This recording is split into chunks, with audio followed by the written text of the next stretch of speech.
Hello and welcome to today's webinar from Squire Patton Boggs in our Now and Next series, looking at the impacts of the results of elections in Europe.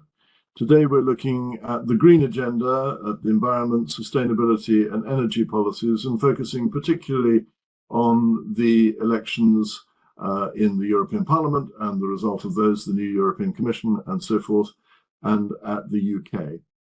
My name is Matthew Kirk. I'm International Affairs Advisor at Squire Patton Boggs, and I'm delighted to be joined for this webinar by my colleagues Georgie Messent and Christina Economides. We've obviously had elections in June in the European Parliament and then in the UK. I think it's fair to say the European Parliament elections overall marked a mild shift to the right. In the results. In the UK, on the other hand, we moved from a centre-right Conservative government to a centre-left Labour government with a very, very large majority. That majority, however, not reflecting an enormously strong popular vote in the way the UK election system operates. So slight shift to the left in the UK, slight shift to the right in the EU. And obviously the EU institutions are now coming together. And similarly, the Labour government is getting started with its programme. And we've seen over recent years the environment, climate change being a very important element of policy making. So this is a chance really to look forward to the next 4 to 5 years and to consider where the environment, where tackling climate change sits in the political priorities now and what we can expect. So, Christina, let me start coming to you in Brussels. We're starting now to see the shape of the new commission. The commissioners are nominated, not yet appointed, because they still have to go through their parliament hearings, and we've seen their mandate letters and so forth. How do environment and energy policies feature when you look forward to the 5-year mandate of this new commission? And the European Green Deal, the Green New Deal, was a big part of the last Commission's mandate. Where does that sit in the new Commission's mandate? Thank you, Matthew, and welcome everyone. Indeed, we have earlier this week, we received finally the announcement for the new composition of the European Commission. So we're seeing a shift and new figures that comes into place with respect to environment and energy policy. Different roles. The new composition of the Commission has a similar impact, a similar structure as the previous one. We're seeing an executive vice president that will be that is Teresa Ribera, that will be following a clean, just and competitive transition. 2 commissioners that will be leading on environment and climate issues, namely Jessica Roswell and Wopke Hoekstra from the Netherlands, and also a socialist politician from Denmark, Dan Jorgensen, that will be leading on energy and housing. So housing is a new component that has entered the debate. In terms of policy priorities, of course, the environment and climate and energy issues are a top priority for the European Commission. Ursula von der Leyen wants to maintain the European Green Deal policies within the EU's growth strategy. Overall, we're seeing a big shift in terms of the broader, that essentially matches the broader geopolitical and economic situation that the EU is going through at the moment. And competitiveness and industrialization, as well as decarbonization, are a big part of this new debate. Whether now we can expect a European Green Deal 2.0, I think it's unlikely at the moment. We are seeing that there is a big focus on the implementation, precisely because there has been numerous pieces of legislation that were agreed upon in the environmental and climate field before in the previous legislature. So I think both policymakers and industry need a breather before we move on into new laws. But there are, however, a lot to uncover from and to distill from the the mission letters and new initiatives that will be coming, namely around clean industries, chemical industries, water resilience, which is now taking a prominent role in this commission, bioeconomy, and also in terms of energy, mostly focused on affordable energy prices. I think that will be the main issues and from an energy perspective. But this is just scratching the surface. But we'll touch more about it later on. Absolutely. Thank you for that overview, Christina. And Georgie, in the UK, we've seen a new government. It's taken some quite early steps in the environmental area. What are the main elements there? What do you see as the main priorities? Well, I'm sorry. Good morning or good afternoon, depending on where you are, everybody. I mean, Labour won the 2024 general election with a promise to make the UK a clean energy superpower. So it's all against that backdrop, isn't it, Matthew, in the UK for us? And just to take a reminder of their pledges, they were reiterated by the Secretary of State, Ed Miliband, weren't they, in a message to civil servants at the Department of Energy Security and Net Zero. The biggest one of those is net zero carbon electricity by 2030. That's going to be a really big ask for us in the UK. And they're relaunching the country's ambition to be a climate leader on the global stage and rewriting the nation's net zero strategy. So Labour really has committed to trying to reverse what they call climate policy rollbacks enacted by Rishi Sunak's Conservative government. And part of that vision is the creation of Great British Energy, so a public company that will strive to achieve net zero electricity production by 2030. Which is just over one parliamentary term away. And the question for that, we'll explore it more, will be how they can afford to do that and how that will be passed through to our voters. Thank you, Georgie. And Christina, back to you. I mentioned in my opening remarks a slight shift to the right overall in the results of the European Parliament elections, and the centre-right EPP coming out again as the strongest overall political grouping. But there was within that also an increase in vote for populist parties. We see that also in national elections in EU member states. And many of those populist parties are quite antagonistic towards the net zero agenda. How do you think the Commission will be able to keep up momentum given the scepticism that is there in at least a part of the population? I think. Thanks, Matthew, for the question. I think there is. It's going to be interesting to see how the new Commission will balance this new power structure and the new dynamic in the European Parliament. What is interesting to see here in terms of the composition of the key team that will be focusing on energy and climate is that we do have the presence of different political groups and political families in here. You have Ribera that is essentially a socialist, and it has more of a strict view in terms of energy and climate and environment policies, and Jorgensen as well. And on the other hand, you have Hoekstra and Roswell, who will be who are coming from the center-right party, and so there we can expect a more pragmatic and realistic approach with respect to climate. So I think the Commission will now try to find the right balance between these powers within its leadership, and continue discussing with the European Parliament in this respect. I think the fact that now we're not really moving into having we're actually moving into implementation rather than putting forward a huge amount of legislation, it's to the Commission's benefit, because in this particular respect, precisely because there is going to be some skepticism from the European Parliament. So now we're moving into the implementation. So now the question will be mostly to see how the pre-existing laws will be applied and which will be the role of the Commission on this issue. Another element of which can be contentious is, of course, the investment aspect. That there we need to see also how the Commission will react with respect to Parliament, because there is investments in bringing more investments is a big priority of the Commission, but there's so many different sectors to look into. We're looking to environment, we're looking to competitiveness, innovation, defense, which is a new priority as well. So it's just a matter of finding the right balance to counteract with Parliament, both on environment and investment, in an investment perspective. Thank you, Christina. And Georgie, looking back at the UK again, and the UK government, as you said, has set out a strong commitment, net zero superpower and all that.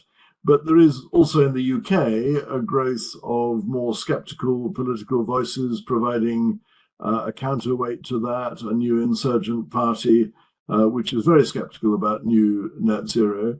How much do you think this will constrain the government in practice?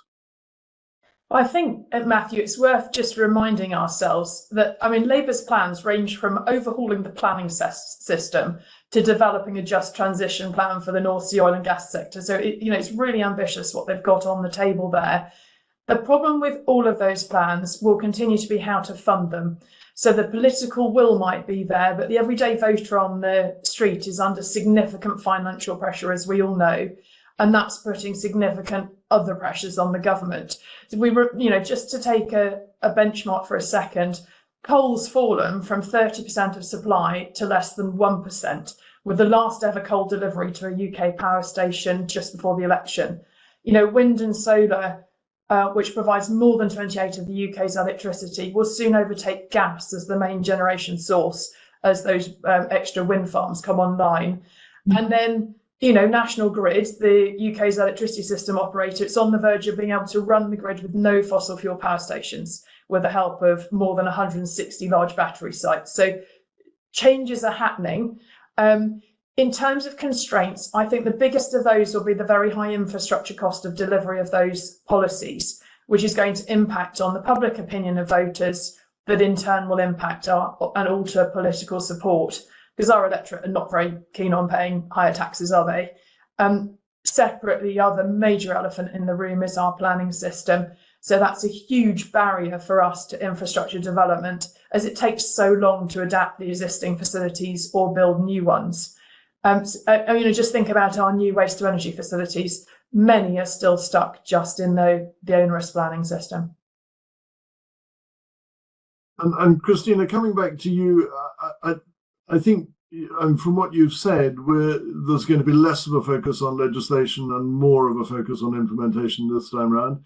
Is that right? Are there gaps the Commission thinks it still needs to legislate in, or could companies who are looking at implementation now assume that there aren't going to be new obligations beyond the ones that have already come through the legislative process? What do you think is the position there? So indeed, there is a big focus on implementation, precisely because there has been a lot of legislations that were adopted in the previous legislature. What is important, though, that is to note is the fact that there are a lot of secondary legislations that are equally as important as the main legislation that are upcoming. So that is something that many companies need to be mindful of. And at the same time, at the moment, we are seeing already a number of new initiatives that will be coming, not to the extent of what was announced in the previous mandate, but there is going to be still a focus on circular economy with a new legislative act that will be coming, a number of strategies that will be put forward, namely in bioeconomy and water resilience.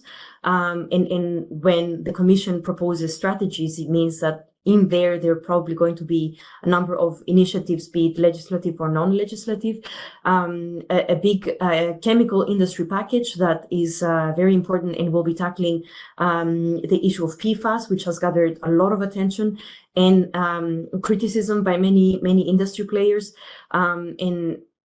And we can still expect other pieces of legislation that will be coming in terms of carbon, of net zero transitions, of decarbonization, etc.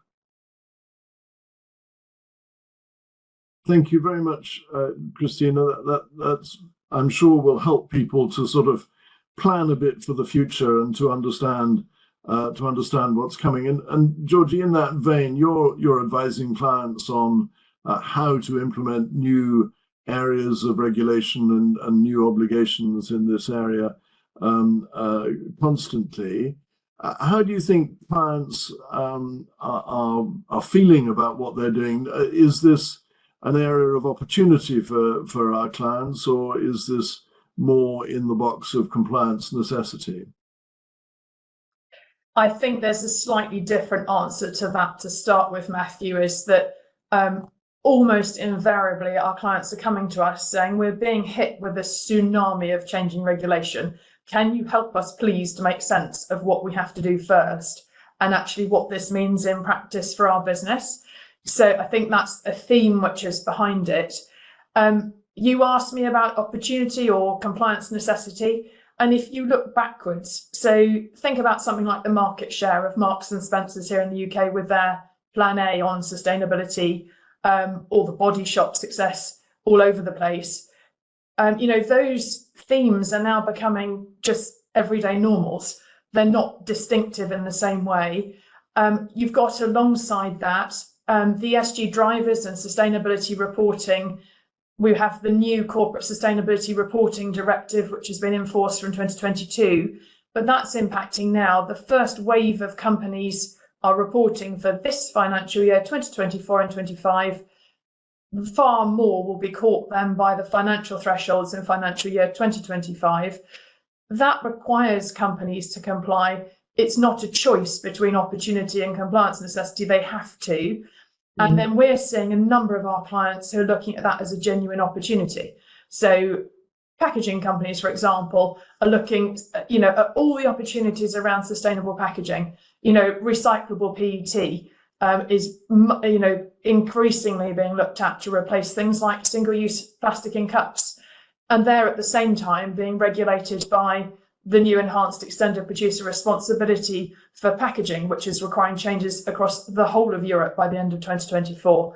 Plastic packaging tax, the same thing. So you've got both the drivers and the opportunities which are there as I'm looking at it and talking to clients about that. And on the sort of subject of challenges, Christina, one of the things we've been living through across the whole of Europe over the last 2 to 3 years is the huge challenge of reorienting European energy supply away from Russia. And that's given rise to areas of friction between member states. Will the Commission keep pushing this one? Does this remain a priority? Absolutely, Matthew. I think this is a clear priority from the Commission. As said at the beginning, what we are seeing in terms of the main themes of this new mandate is a strong focus on the economic and geopolitical situation, focus on economic security, on ensuring that that the EU can level up in terms of competitiveness, and of course diversify also its supply chain. And this comes through many different areas, but the energy supply, pushing the energy supply away from the current suppliers and from Russia in particular is certainly one area where there is a clear priority from the Commission. There has been a part of the mission letter includes specifically a roadmap that will be created with the aim to end energy imports from Russia, and also a strong push for more energy investment strategy that will be including different investments for the infrastructure, for the security of supply, and of course phasing out the use of other, actually pushing more towards clean energy options. Thank you, Christina. And Georgie, you were talking earlier about how the UK energy profile has changed over the last few years. How different would you expect it to look in 5 years' time, given the sorts of ambitions you were describing earlier that the new Labour government has set out? I very much hope it will be hugely different, with much more renewable power. As we've touched on, decarbonisation is going to require most of the electricity to be run most of the economy to be run on electricity. So a zero carbon electricity system is fundamental, which is what Labour is aiming for 2030, and then across the board 2050 for net zero. Labour hopes that developing more wind, solar, nuclear power will secure the future of the energy supply and reduce the bills. As I've said, a lot of that is stuck in a planning framework. Wind and solar power are significantly cheaper than gas, but it's still taking a lot longer than a year to get those projects through to approval and actually erect the turbines. And Christina, as we mentioned earlier, a huge amount of legislation has gone through the European Parliament, and the legislative process is now in force, moving towards implementation.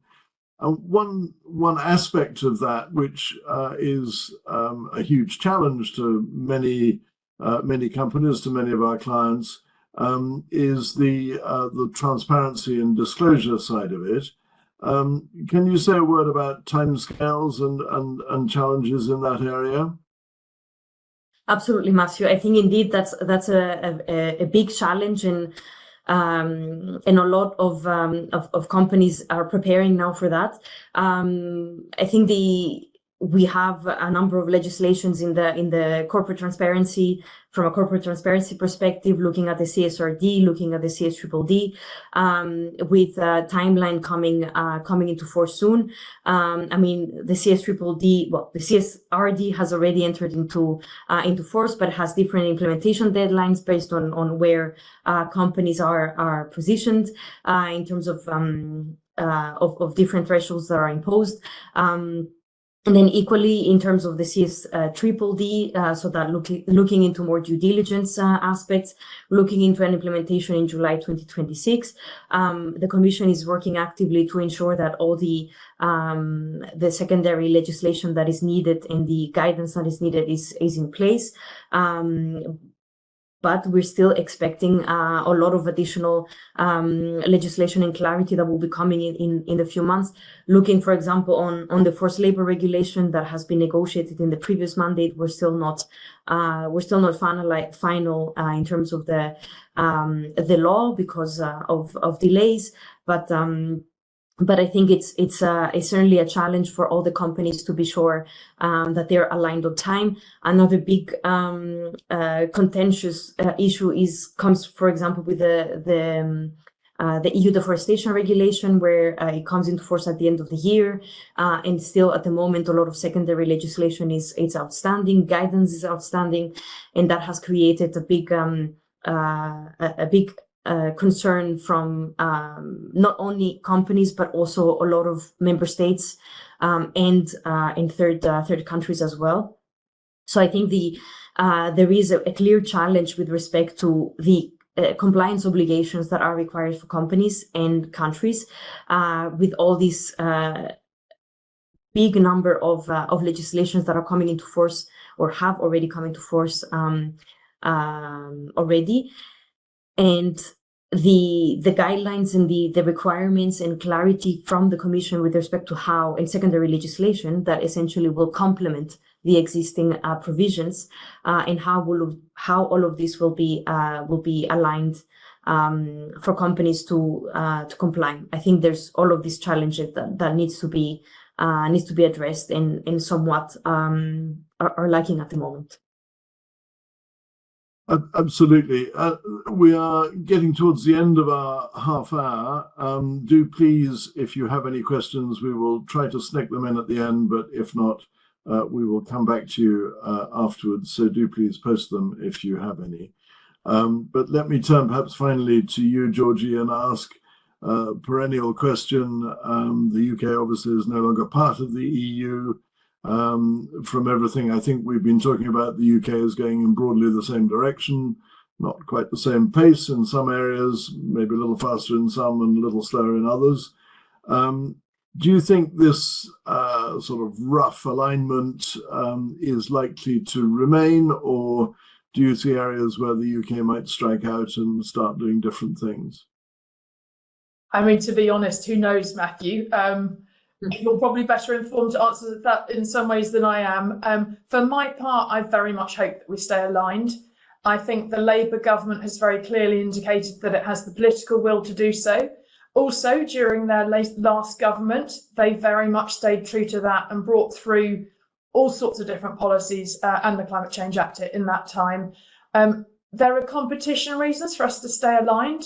We don't want to be losing business by having different regulation and new legislation to help provide an equal playing field in Europe. So we've had to put in place the UK Emissions Trading Scheme to keep that framework, equivalent. Then there's the whole basis of new things like the Carbon Border Adjustment Mechanism, which are being put in place to make sure we don't have people choosing which country to make their product in simply because it's cheaper. But let's see how that's influenced by the reaction to the economics of trying to deliver net zero carbon, whether it's electricity by 2030 or separately in other areas. It's a watching brief, isn't it? Well, thank you, Georgie, and thank you, Christina. I hope this has been a very rapid canter around a huge subject. I hope any of you who have further questions will come back to us, and please do ask. We follow these issues very closely. We understand how they affect clients in all sectors and in many, many different ways. So thank you very much, Georgie and Christina, and thank you all for joining us. And do join us again for our next in this series looking at the implications of the outcomes of elections in Europe. Thank you very much indeed.